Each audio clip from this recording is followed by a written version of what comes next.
Welcome to podcast number 2. We did number 1 last week, and I think it got off to a pretty good start. We definitely hit on some interesting topics. Yeah, today we're going to talk about cameras, why you would upgrade your camera. Why would you spend your hard-earned money on a brand new camera system? Yeah, it's a good thing to talk about. So I think if let's start off with the 5D series. So we both used to shoot the 5D series, and I think there were some pretty meaningful upgrades that we did throughout the way. So you started out on a 60? I started out on 5D2. 5D2? Yeah. Okay. I Cool. like the 5D2, Yeah, and then I switched to a 60 when it came out. Got you. And then I was on the 5D2, so I felt like from the 5D2 to the 5D Mark III was a really good upgrade there. That was autofocus system there was autofocus, and then totally different. Yeah, and then with the 60 sensor and the 5D3 sensor, you were able to shoot up to like 3200 ISO. So that was definitely still didn't really have the dynamic range we have today, but had a lot more ISO. Yeah, and the megapixels were there because that was like I want to say that camera was 20. And the 5D was 20, 22 or 24, something like that. But it was like in the range we're talking today. Like today, a 24 megapixel camera is kind of the sweet spot, I think. Yeah, I'm good at 24. Yeah. I've shot all the big megapixel cameras, the Pentax 645Z, Fuji, what is GFX, it? GFX. Yeah, that's a fun camera.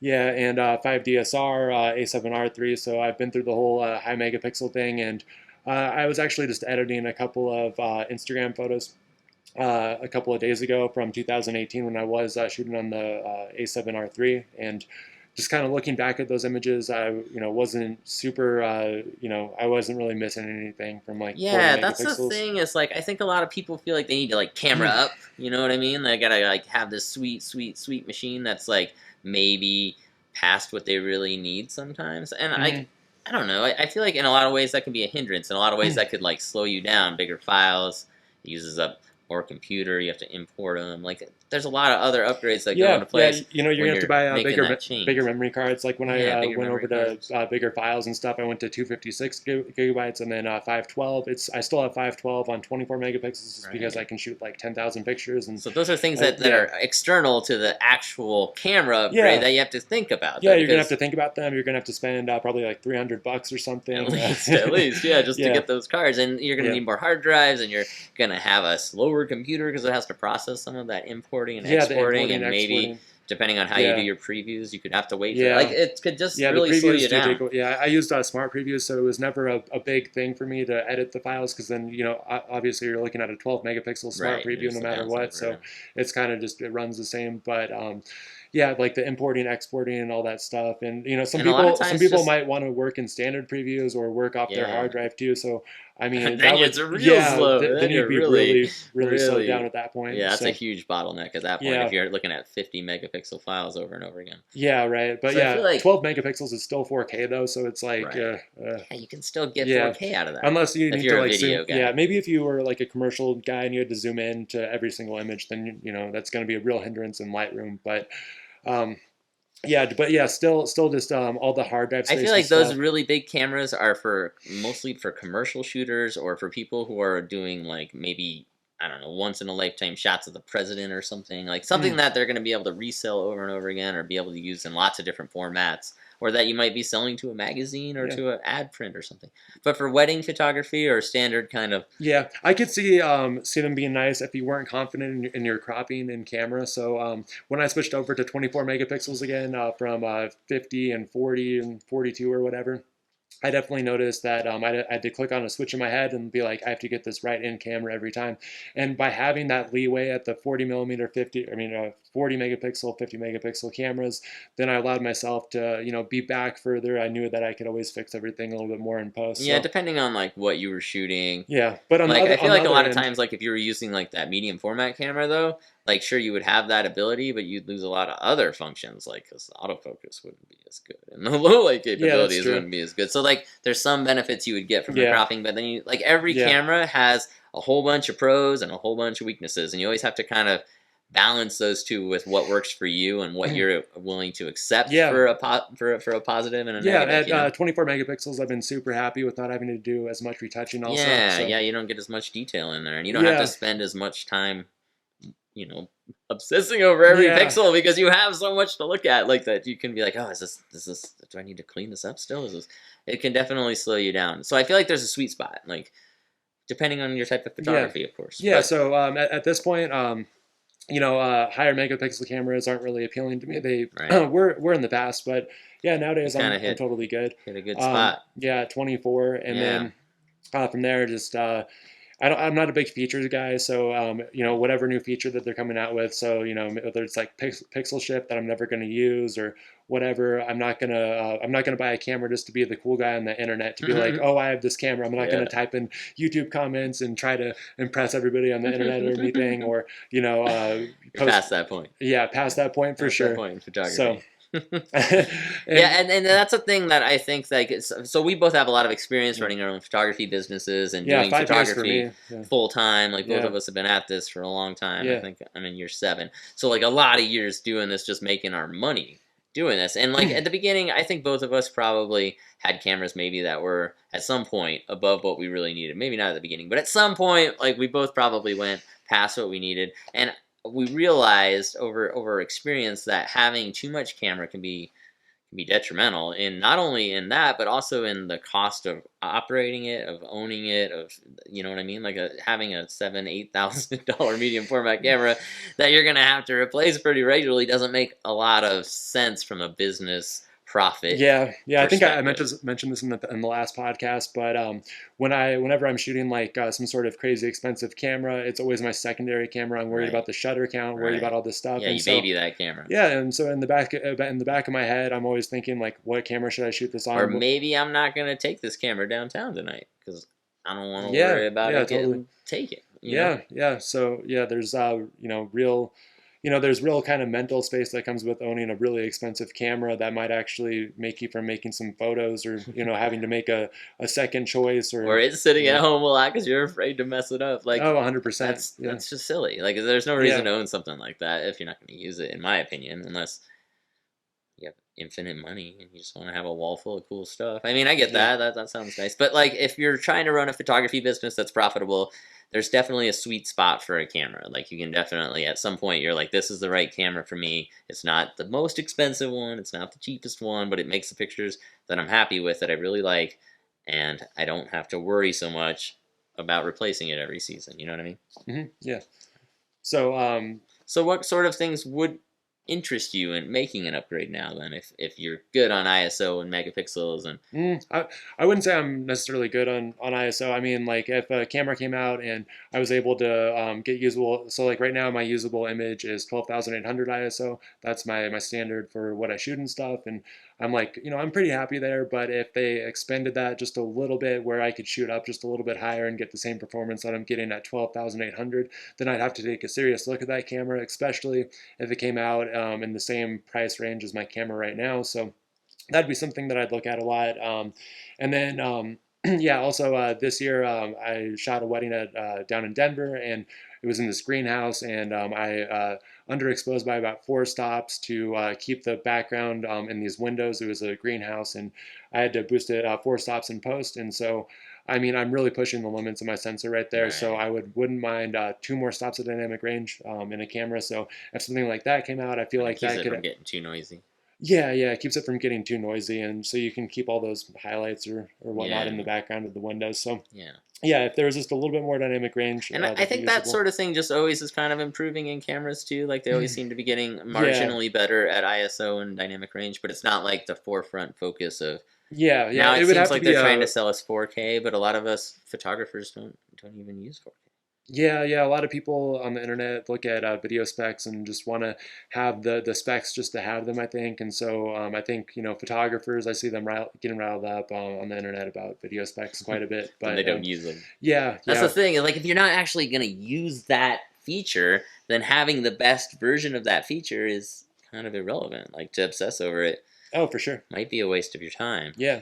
So like, it's good to know what you need and what functions you rely on. Like for me, I need a camera that I can adjust, and I want a camera that I can like, set up to be my own and customize the buttons and stuff and have a very tactile kind of feel with it, which I really like about the Fujis. Yeah. And you can also do that with most cameras nowadays. I think you can do that.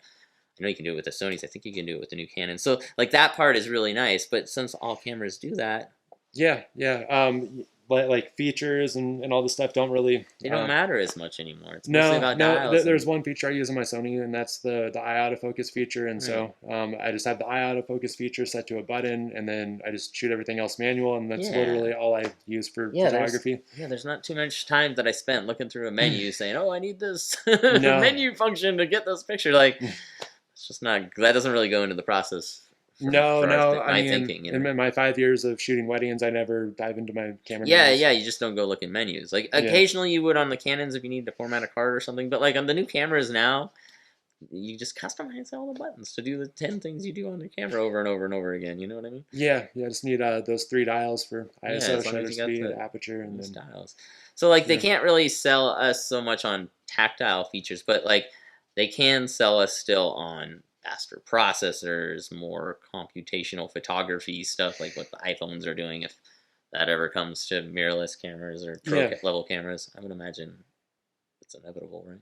Yeah, that's probably the next big thing that is going to make people upgrade possibly. So Yeah, just being able to Yeah. do like 20 shot HDRs all the time, or to be able to do some pretty skin smoothing, or maybe make some more bokeh blur. I mean, if they got to that kind of point where they were making the blur like all computational and all happening in the camera, you could carry such small lenses. Yeah, that's true. Like you could Yeah, you save could a shoot. ton of weight. Yeah, yeah, right. I mean, if I think Apple kind of has the luxury with doing all this stuff because these people using iPhones typically are not professionals, and so they're not going to be looking at like an ear overlapping the bokeh or something, right? And that kind of So- stuff they're not gonna like sell to a client. Like they're just Yeah, making it for their own use. Or yeah, but yeah, I mean, it's eventually going to get that good in other cameras. yeah, all like- cameras are eventually gonna have something like that. Don't you Yeah. like that? I mean, that's the Yeah. future. Yeah, so yeah, I mean, you mentioned skin smoothing or something. So a camera Yeah. that could tell a face apart from the eyes and the background and stuff, and you could just add detail into the parts that you actually want to add detail into would be really Right, useful. right. That'd be And I think the other thing that I've noticed a lot in recent years is the ability to tweak profiles more, and how you can adjust it so it comes into Lightroom to fit more your style, so you don't have to do as much post production. yeah, maybe more stuff. so with the Fuji's are Fujis. definitely doing that a Yeah. lot. They're giving us a lot of stuff, so we Yeah, can they have tweak that it. in. So Yeah. once it comes in, it's like a lot of the style and stuff I would do in post production is already kind of applied, and it saves me time. Yeah. Who doesn't love saving time? There's never enough time when you're doing wedding edits. You feel like you're always working on your computer. So like having a lot of that stuff done ahead of time is a reason maybe to consider an upgrade for me. If I know it's going to save me, if I can prove that it's going to save me X number of hours in post, like maybe an hour or two per gig, like to me that's worth it. Like that's a couple weeks of time off that I could desperately use, especially in the summer. Yeah, yeah. For me, like presets, I've started looking at it like on like a 2-year basis. So built a whole portfolio on 2 years of doing the same process and whatnot, and then Keeps maybe it really uniform too, for your Yeah. customers know what to expect. yeah, and stuff. 100%. Yeah. And then like I think in 2021 I'll probably look at like presets and be like, oh, should I switch this up a little bit Yeah, and or whatnot. tweak like my existing stuff. Yeah, Give it kind of a yeah, if I 100%. fall in love with like a different film stock, I might kind of tweak some colors or something. But like, Yeah. I don't know. At this point, I've seen the film stocks. You know what I mean? It's cool that companies like Fuji are creating virtual film stocks inside of the camera, so that we still have like some kind of style already built in that we can. Yeah, what's your favorite film stock on the Fujis? Oh, I like that Ostia. Ostia. Yeah, that one works for me. It's Yeah. it's kind of a high key look. Yeah. It really works well with my wedding Yeah. stuff. And then you probably add like a preset on top of it. Yeah, of course. So I have like my own preset that kind of tweaks some of the colors and stuff. But a lot of the stuff is baked into the Fujis now, so you can like I think if you were so inclined, you could probably shoot it in JPEGs. If Fuji gave you a couple more options in the JPEG settings or RAW profiles, and we're able to tweak everything just a little bit more, you might upgrade. That would be something to consider upgrading. But Yeah. Fuji, they'd probably just give it to you in a firmware update. Oh, that's true. They're pretty nice about Yeah. things like that. So yeah, I think that another thing though that sometimes is a cost burden on photographers is not only just the camera equipment, but the other stuff that comes along with it, like lenses and lighting equipment and all this kind of stuff. And that kind of stuff, I feel like maybe you don't upgrade as much. Like once you have, or get rid of it. I've got or get rid of yeah. it. Like sometimes you'll buy a lens and have it for 2 or 3 or 4 more cameras. You know, like you'll have it for a long time. Yeah, yeah. As far as flashes go, I just shoot like $80 flashes, and I just use this for like try to use like the yeah. third ones. I always feel like though, like if I'm gonna buy a lens, buying the lens when it comes out brand new is usually makes sense because you're gonna have it for a long time. So if you get it right at the start of its life, you get the most use out of it over the course of time. And at the end of its life with you can probably sell it and make back at least half of it, if not more. I've had some lenses that you can sell back for a profit if you get them on the used market. So I mean, with my baddest lenses, I shoot the 85 and the 25. I think if they came out with Mark IIs, I'd strongly consider. What if they came out with like a sweet 32 millimeter, somewhere 32? Like a 30 millimeter, something in the middle?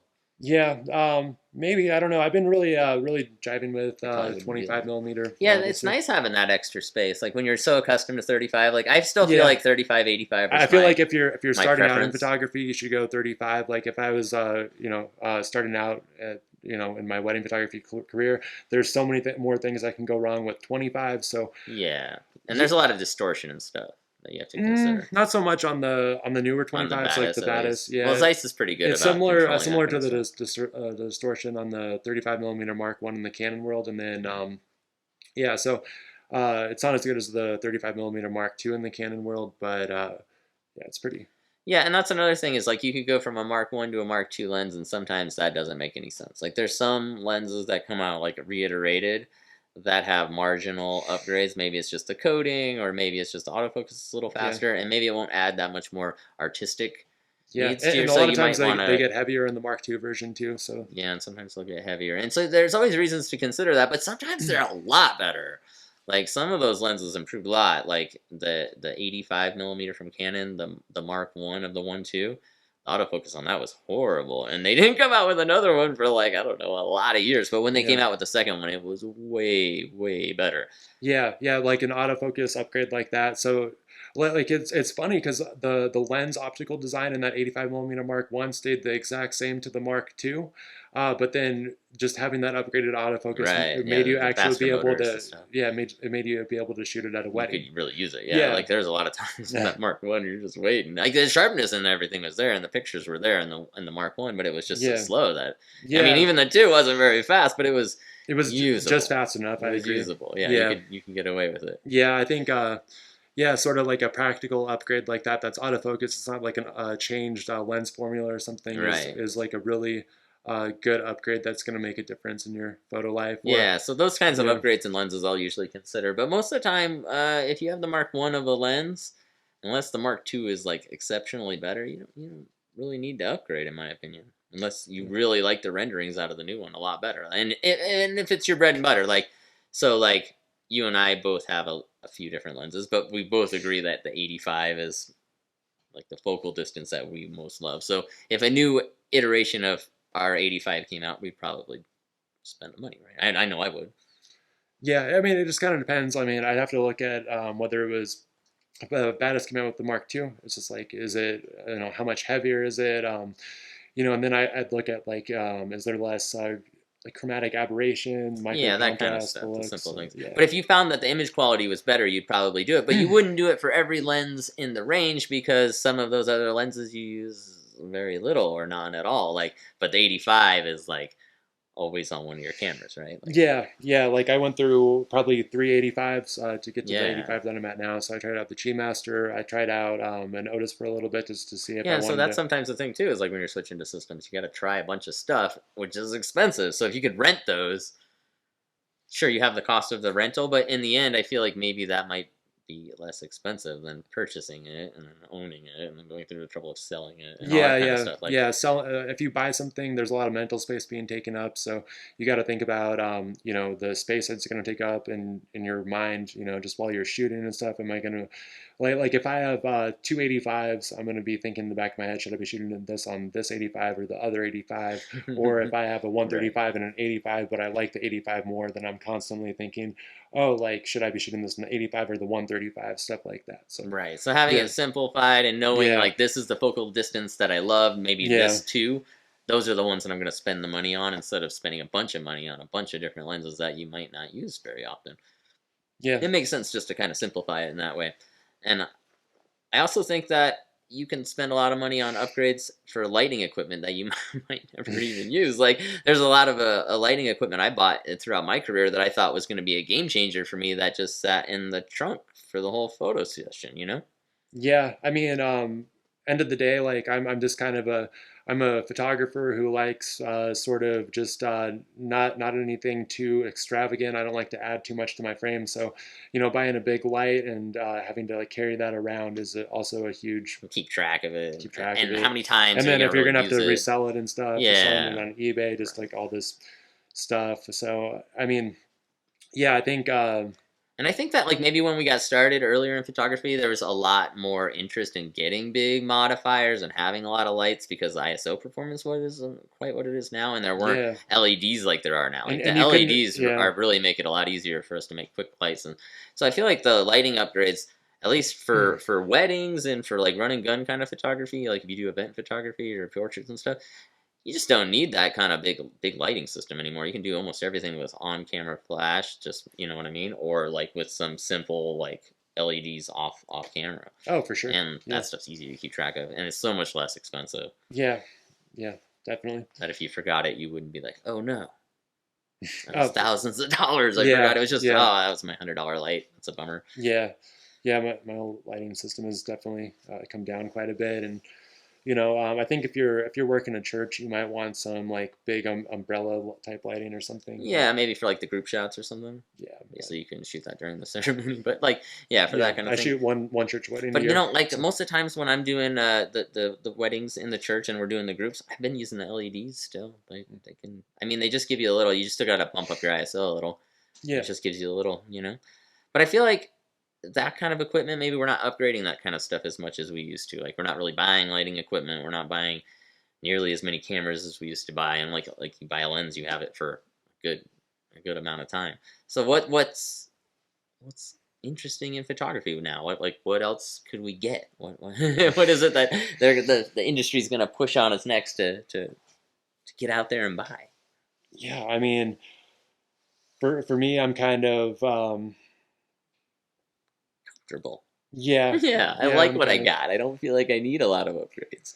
yeah. More megapixels don't really do it for me anymore. Yeah, But yeah, just ISO, dynamic range. I could care less about features. right. Um, Yeah. And a lot of companies try to come out with different form factors. Like I know Fuji's got a lot of different versions of with the same sensor. You know, like they've got the XE versions, they've got the XT100s that's like like lens built in. The XTs. They just retired the XH because it turns out that people, and they have the X Pro, of course. mm, So they have a lot of different like form factors that have maybe a few less features, but they all have the same sensors. So ultimately, you're still getting the same image quality.